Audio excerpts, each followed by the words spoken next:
엄마는 저를 태어나지 말았어야 할 존재라고 불렀습니다.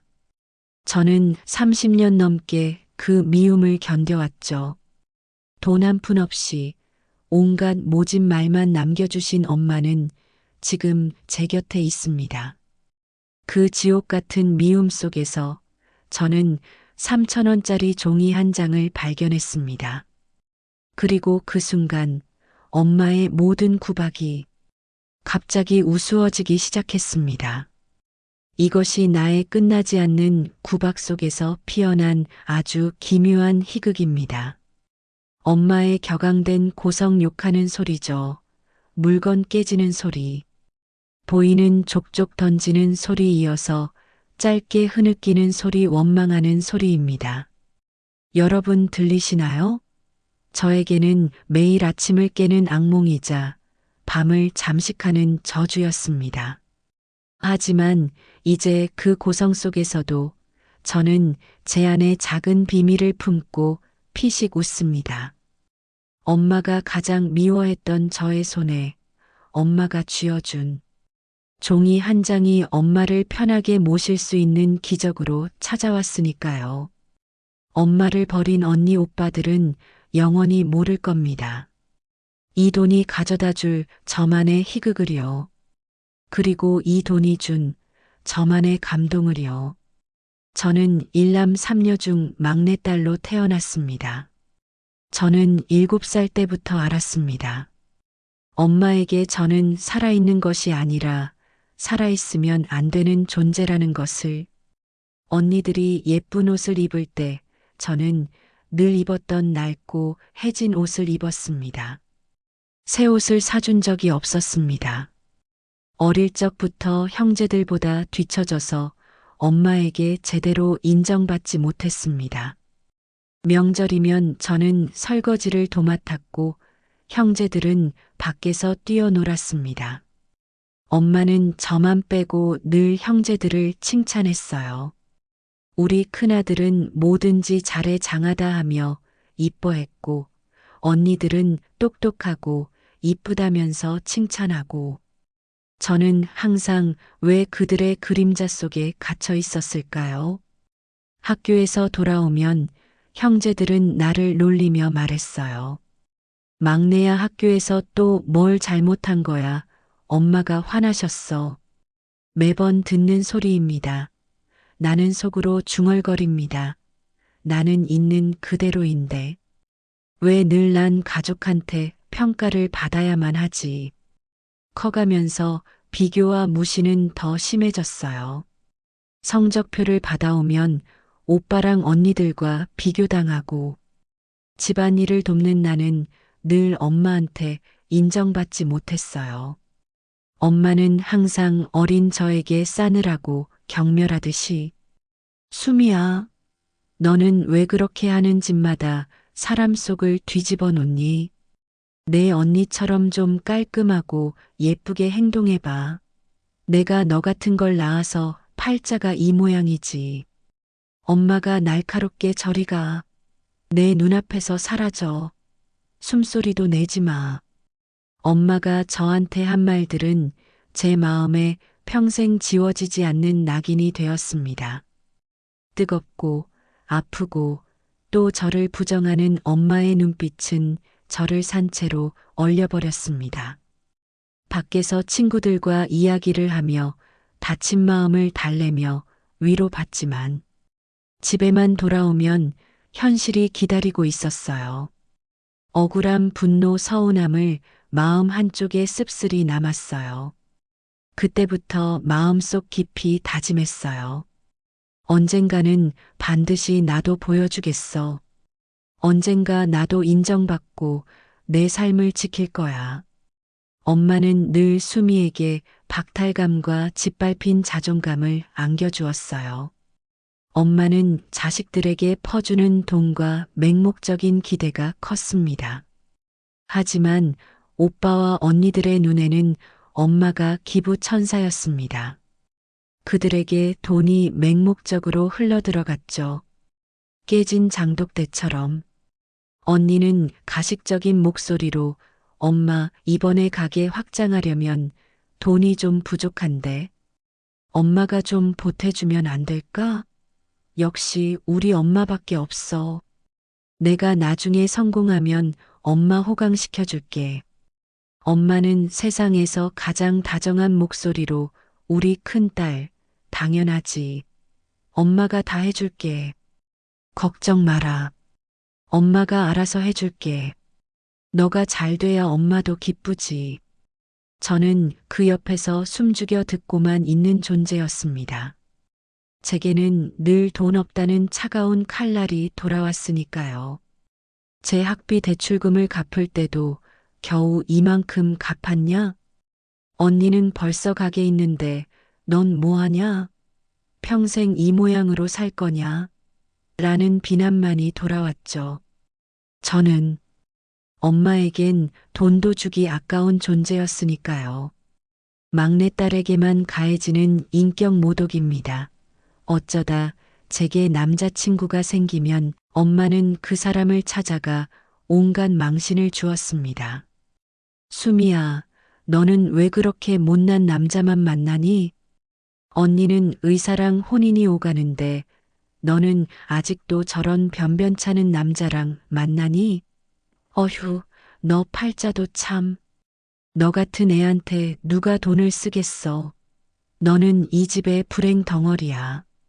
너가 태어나고 나서부터 우리 집은 되는 일이 없었어. 숨 쉬는 것조차 아깝다. 너가 내 인생을 꼬이게 만들었어. 왜 사니?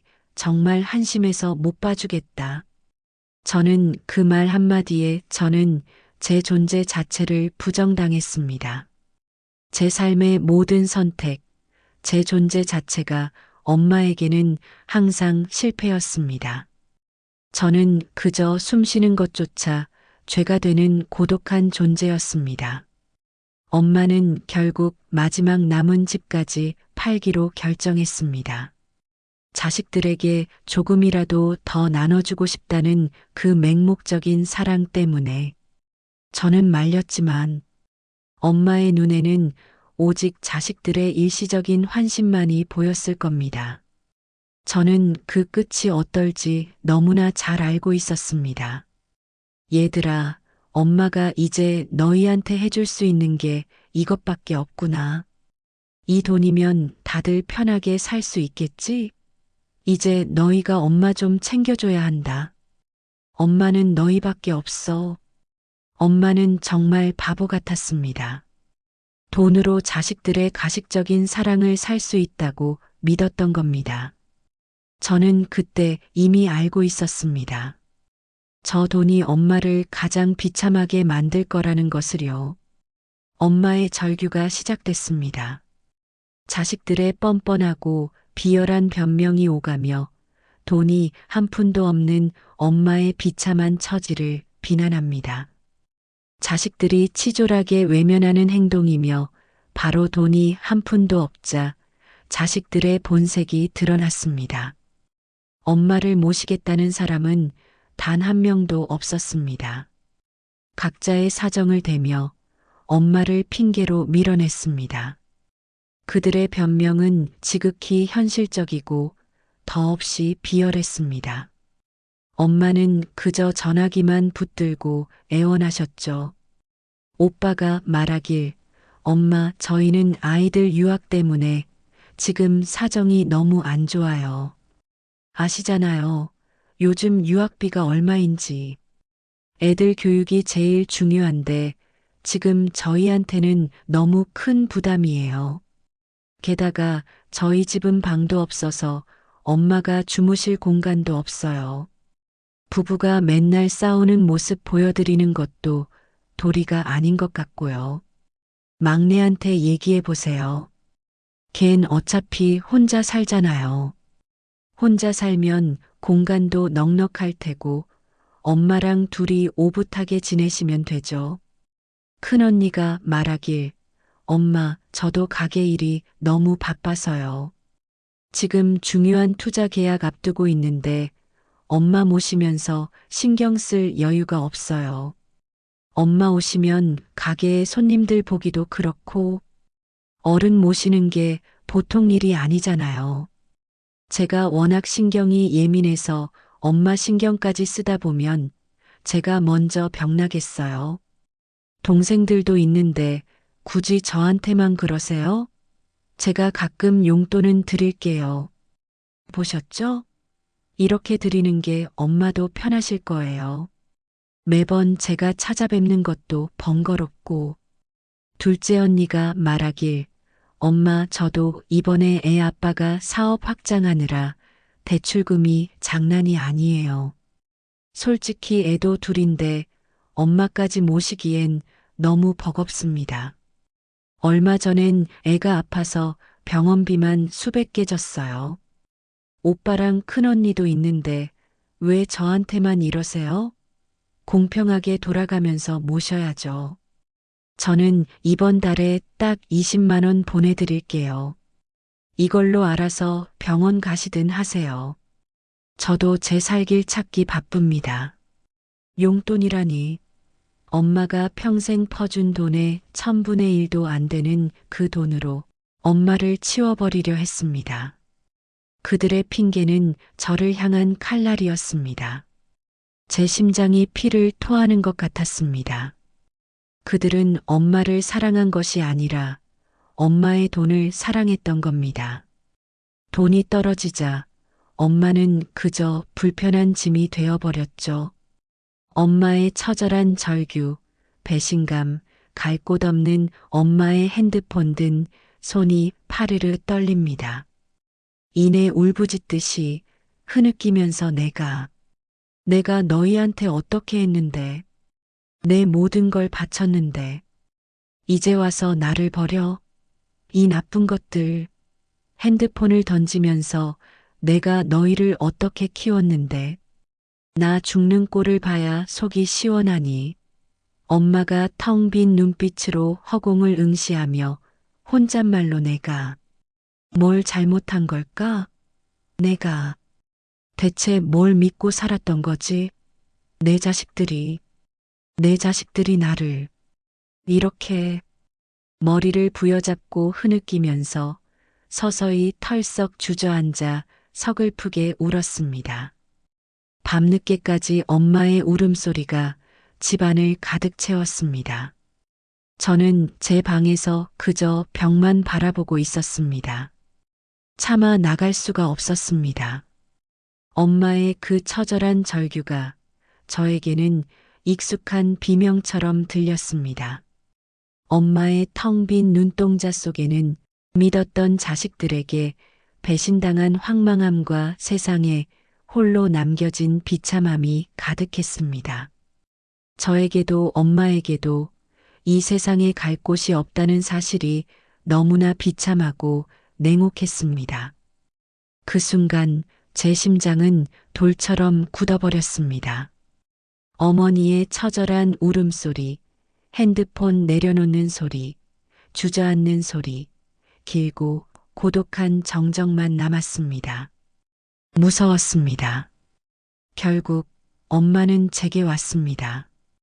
오빠 언니들은 마치 뜨거운 감자를 던져버리듯 저에게 엄마를 떠넘겼습니다. 수미가 착하니 엄마를 잘 모실 거야 라면서 제가 착해서가 아니라 아무도 모시려 하지 않는 짐덩이였기 때문이라는 것을 그들은 영원히 엄마를 모르는 척할 겁니다. 큰오빠는 수미야, 엄마는 너가 모시는 게 맞지. 넌 어차피 혼자 살잖아. 너가 좀 희생해라. 나중에 우리들도 엄마 용돈 정도는 보태줄게. 그거면 충분하잖아. 동네 주변 사람들이 수군거립니다. 저 집 막내딸이 결국 엄마 모신대. 그렇게 미움받더니만 끝내는 저렇게 팔짝 꼬이네. 착한 건지 불쌍한 건지 호구인 건지 비웃는 듯한 웃음소리가 들리더라고요. 착하다고요? 저는 그저 엄마를 버릴 용기조차 없는 가장 비겁하고 불쌍한 겁쟁이일 뿐입니다. 지옥으로 끌려가는 발걸음이었습니다. 변한 게 없어요. 엄마는 여전히 저에게만 아주 나쁜 엄마였습니다. 매일 아침 눈을 뜨면 저를 향한 비난과 고성이 쏟아졌습니다. 숨조차 쉬기 힘들었죠. 제 존재 자체가 엄마에게는 지워야 할 오점이었습니다. 엄마는 물건 던지면서 숨이야. 너는 왜 그렇게 굶뜨니? 이 밥은 왜 이렇게 맛이 없니? 내 언니는 김치도 맛있게 담그는데. 너는 뭐 하나 제대로 하는 게 없니? 넌 뭘 보고 배웠어? 내가 너 때문에 미쳐버리겠다. 차라리 나가 죽어버려. 내가 너 같은 걸 낳지 말았어야 했는데. 너가 내 팔자를 망쳤다. 너만 없었으면 내 인생은 행복했을 거야. 왜 사니? 정말 한심해서 못 봐주겠다. 너가 나를 죽이려고 작정했지. 제 심장은 칼에 꿰뚫리는 것을 넘어 산산조각 나는 것 같았습니다. 매일매일 엄마는 제 존재를 갉아먹고 산채로 저를 파묻었습니다. 저는 더 이상 사람으로 살 수 없었습니다. 하루도 빠짐없이 들리는 소리입니다. 그릇 깨지는 소리가 끝나면 엄마의 날카로운 비명 소리가 끝나고 나의 흐느끼는 울음소리가 들립니다. 그리고 3년이나 지났습니다. 그날도 엄마는 제게 빨래를 던지며 온갖 구박을 퍼부었습니다. 내 옷은 왜 이렇게 구겨졌니? 너는 왜 이렇게 하는 일이 없니? 3,000원짜리 복권 한 장이라도 사서 대박이라도 터트려라. 하시면서요. 저는 그저 빨래통을 비우고 있었습니다. 낡은 엄마의 바지 주머니에서 구겨진 종이 한 장이 나왔습니다. 3,000원짜리 복권이었습니다. 설마 하면서 복권을 확인한 그 순간 제 심장이 다시 뛰기 시작했습니다. 50억 원. 3,000원짜리 복권이 제 삶을 바꿀 50억 원이 되어 돌아온 겁니다. 엄마는 그 복권을 주머니에 넣어두고 잊어버리신 채 그날도 저를 구박했습니다. 제가 이 돈으로 무엇을 할 수 있을까요? 이 지옥에서 벗어날 수 있을까요? 엄마의 구박 소리, 빨래 바스락거리는 소리, 종이 구겨지는 소리, 복권 번호 다시 확인하는 소리, 모든 소리들이 다르게 들리더라고요.